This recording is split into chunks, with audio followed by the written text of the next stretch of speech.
يبقى هنا العشرة الواحد شغال بك من غيرك، لأن إذا أنت مشيته كده هو ماشي كده، إلى أن هتمشي أنت كده لغاية ما قابلت بقانون والعصر. تدبر في صلاة العصر ومعنى الاسم، والمغرب الغروب ومعنى الاسم، والمشرق ومعنى الاسم، والضحى ومعنى الاسم، والقيلولة اللي بتقيلها ومعناها، لأنها فطريات نزلنا بيها بنسأل فيها وما لقناش اللي يورينا طريقها. وقف عند 9.9 لأنه ضال مش قادر ينتصب، واخد على إنه يبقى محمي،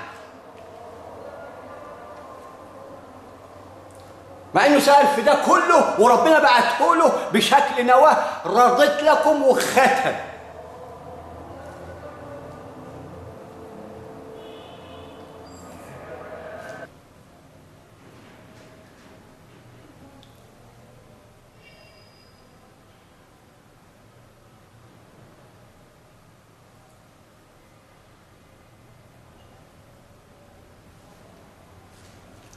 فاحنا هنا تعرفنا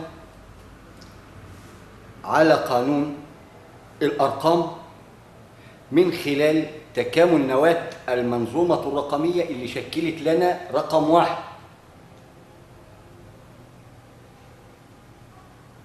ورقم واحد بالنسبة لنا 9.9. احنا واقفين عند الواحد، وحين تيجي بالسلامة هتعرف الواحد ده نظامه ايه وازاي انه قائم على 3. يبقى ده 99 بواحد من هذه ال3 عناصر يكتمل نواة الواحد، انتصب.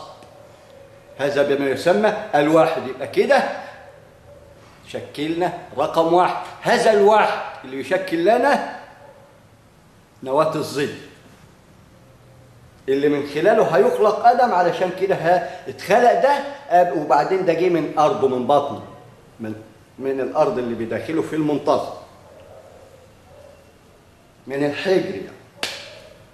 حتى نعي أهل الحجر والكيفية إلى أن تعي فين ويسجد لهوا عطسة تطلع تريليون زيه. هو مش شايف أصلا أسجد لمين؟ أصله مش شايف ده، ما هو متاكد منه بمقدار لواقح رياح، فنظره ضعيف مش شايف أسجد اللي هو فيه. فعلشان نعمل بصيرة مش البصر، لأن البصيرة هي المقياس وليس البصر اللي بنرى به زائف ألوان وتركيب بما يسمى ألوان، وما احناش عارفين معاني الألوان ومشاكلها.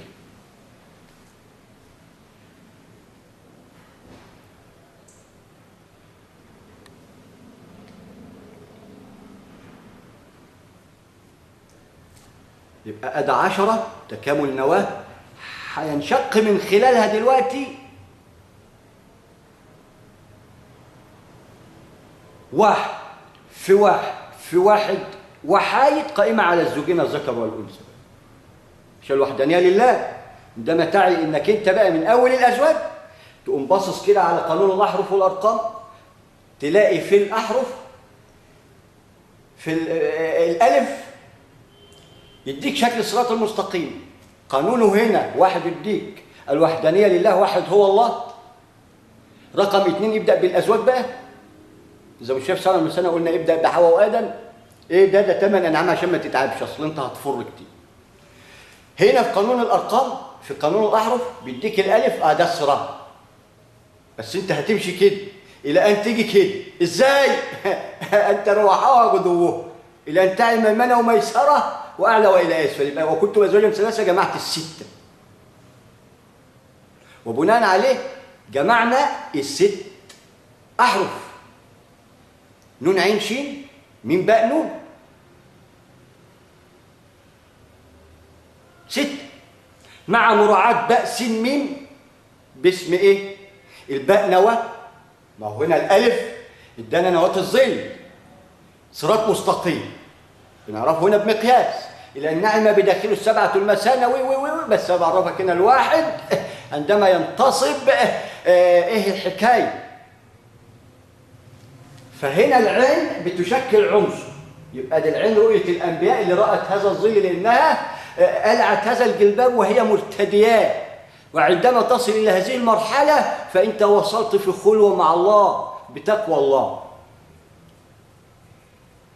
في العلم، ويصل بأمانة ما نزيفش مصطلحاته ونضل الآخرين حتى بقانون فرض كفاية يفضل مختلس، ده اختلاس.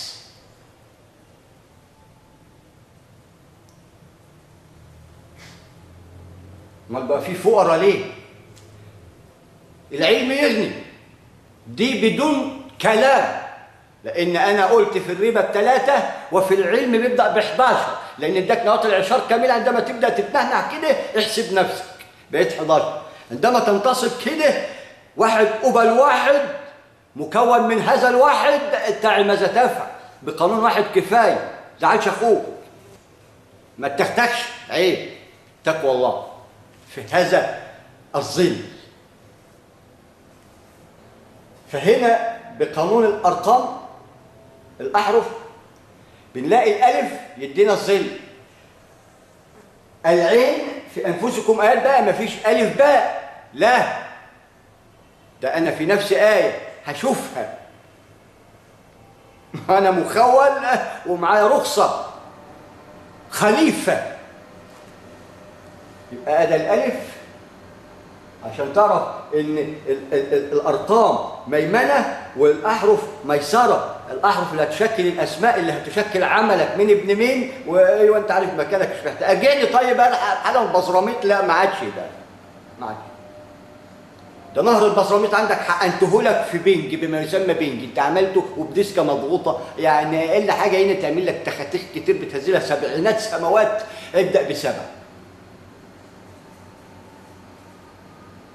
فعندما ننظر إلى الميسرة نعرف إن ده قانون الأحرف، إلى الميمنة قانون الأرقام، عشان يدينا 1 هو الله، 2 الزوجين الذكر والأنثى بيبدأوا بالنهار والليل، 3 خلاص اكتمل المثلث الخالق ثم أول الأزواج المخلوقين اللي بيشكلهم عنصرين عشان ينشق منه عناصر بقانون ما لا عين رأت من أرقام وتواريخ جاي. ده احنا لسه ما اتولدناش.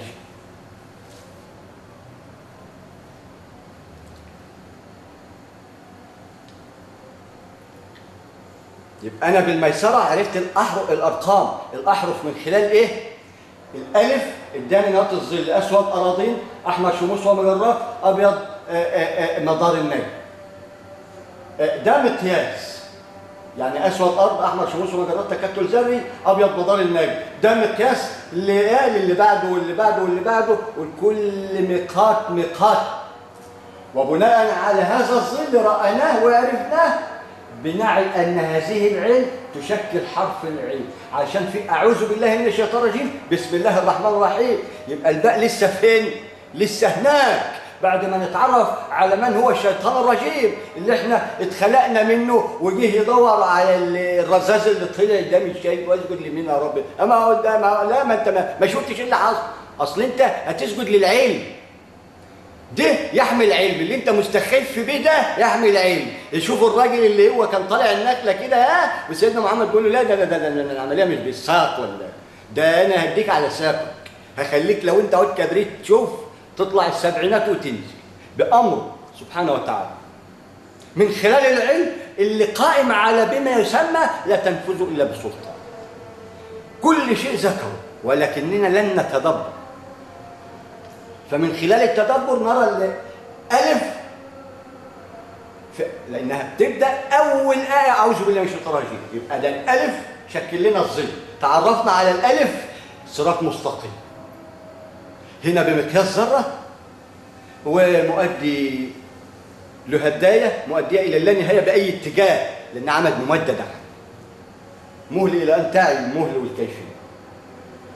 هنا وهن على وهن، وهنا على وهن، يبقى هنا المقياس هذا الظل يعمل على وهن لواقح الرياح تحمل هذه العظمة الكونية، وده إعجاز الآية. عندما تعي بالعلم ستجد الآية بنفس الطريقة وستعي ما معنى آية 19، لأنك كل سنة طيب كملت الواحد اللي يشكل نواة الإعشار اللي أنت محتاس فيه، وقمت قايل 11 10 11 والتسعة 9 10 ما قلتش 10 11.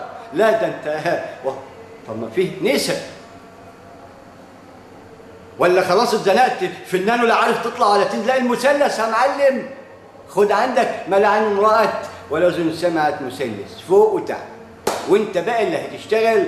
اصل انت سعادتك الميزان كل سنه طيب، ويمينك الشمس اللي هو المشرق الدائم. ما هو ما قالش الشمس في مكان، قال لك الشمس في يساري والقمر في يميني. ده قال لك الشمس في يميني، لو وضعوا الشمس في يميني والقمر في يساري هو حط موازنة علمية شكل لها قسطاس مبين صادق أمين بقانون المتشابهات. افهم حتى تعي من أنت يا خير ملائكة الأرض والسماء يا مسمى ببني آدم.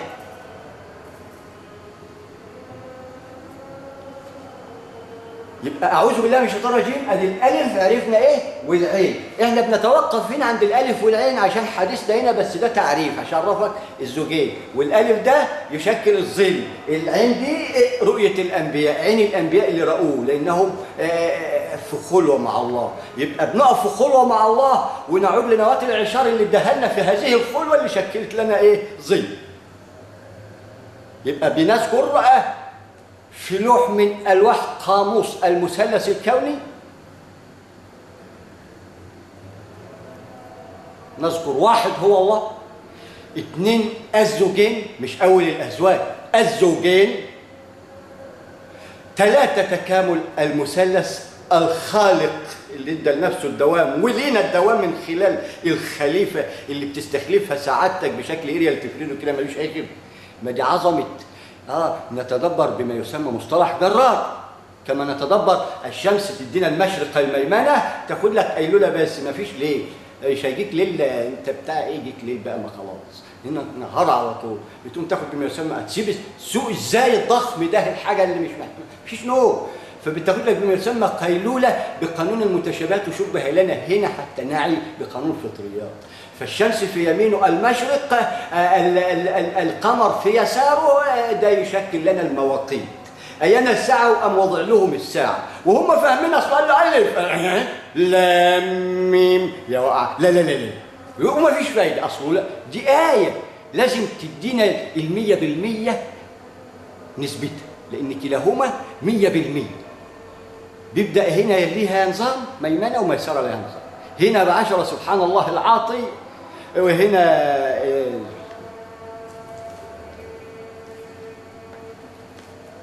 يبقى احنا بنشرح في قانون الارقام اللي هيشكل لنا تكامل نواة المنظومه الرقميه. بتبدا واحد هو الله، اثنين الزوجين، ثلاثه تكامل المثلث، اربعه التورث هو الوارث الاول والاخر واديت متشابهات، خمسه الدائره المغلقه اين المفر ايا كان شيء خلقه فهو في فلاهه ويقدر يلمه كده. ده سحب شوف ولكن حصل حاجه. متكونين من ايه؟ من 6 اول الازواج. هذه النواه انجبت 7 المثاني، 8 اتخذ منهم بقى ابن التسعه اللي هيركب اول 8 يكونوا له مقياس. ليه؟ لانه هيبقى هو رقم 9 السيد. 10 خد ادى 10 مناسك بلاش اقول حسنه اللي هيكونوا لك مقياس تعي تكامل نواة المنظومة الرقمية ومن خلالها تطلع نواة العشار الإيمانية أي العبادات. نواة العبادات نواة العشار لما ال10 في 10 ب 100 300 وزلوا 9.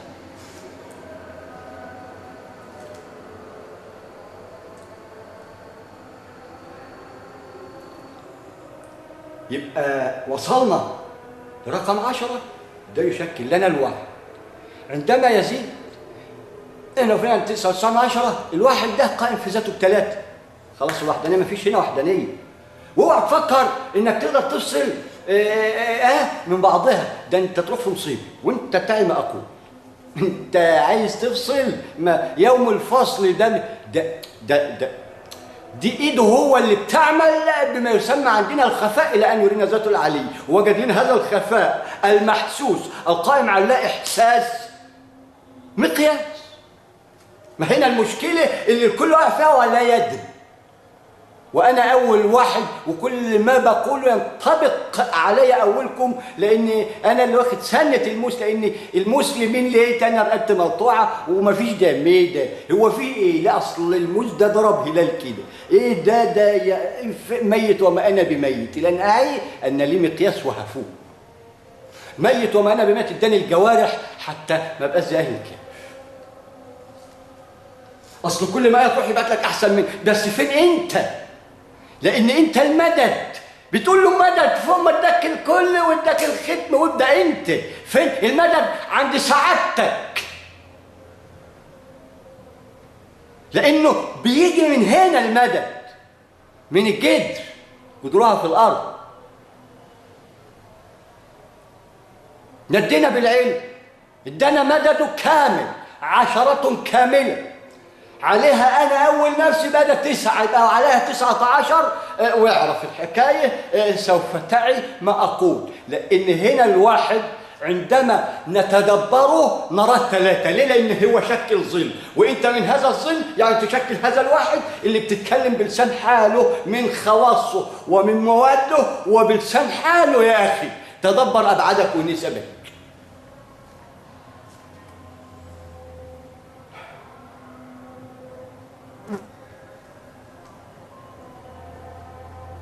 أنا آسف للانفعال، لأن أنا بخاطب نفسي علشان أجنب أي إنسان اتكلم كلمة زعلتني، فأنا هحط نفسي أنا وأرد على نفسي، لأن نفسي هي اللي شتمتني، وده يبقى شيء في نفسي مش كويس أدى إلى هذا رد الفعل. ما هنا الفاعل والمفعول ورد الفعل، إنما الفاعل بقى بيجيني كده من عند الله، يبقى أنا أستحق حتى أعي أن أنا مقياس وصل لهذه الدرجة العظيمة. عديت من مثلث نواة الذرة اللي ما حصلتش هوا في جناح بعوضة ولسه بتكمل، وصلني لدرجة الحمد لله ثقل عظيم. فأنا ما بزعلش، لكن أنا بزعل من نفسي أنا اللي لسه هي كده، بس هو ده الموضوع. إلى أن نعي إن كلنا فرد واحد، أخ أخت، ده نفس واحد شقت منها الأخت والأم يا أخي تقوى الله.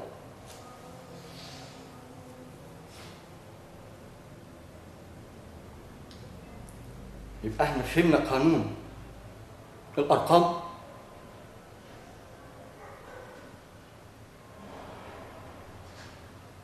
القائم على تكامل نواة المنظومة الرقمية. عندما نعي معنى رقم 10 سنتخطى الأشهر وعرفناها، و99.9 رقم 100 وعرفناه،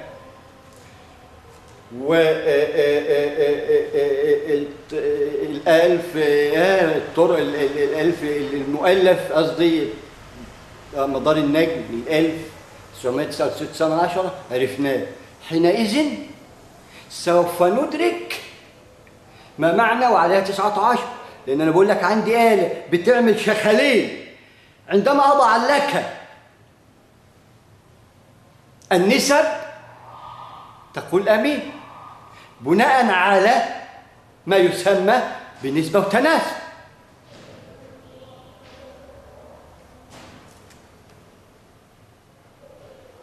إذا حطيت المعادلة اتفهمت اللعبة بمعنى أوضح من خلال القوانين القائمة على الثورة المبتدئة وشعرورة عطونا مصيبة على دماغنا، إلى أن يملكنا الله بهذا المثلث حتى نعي ما نفعل، لأننا سننظر إلى ما هو قادم. إحنا عشان نكعبل في أولادنا الكتير ببلاش، تقوى الله.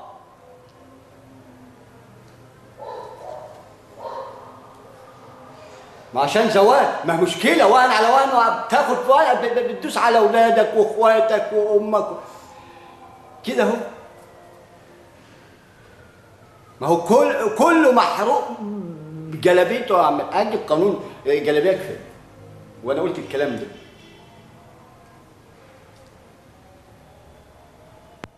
ده مجرد بس انك تقوى الله يا اخي.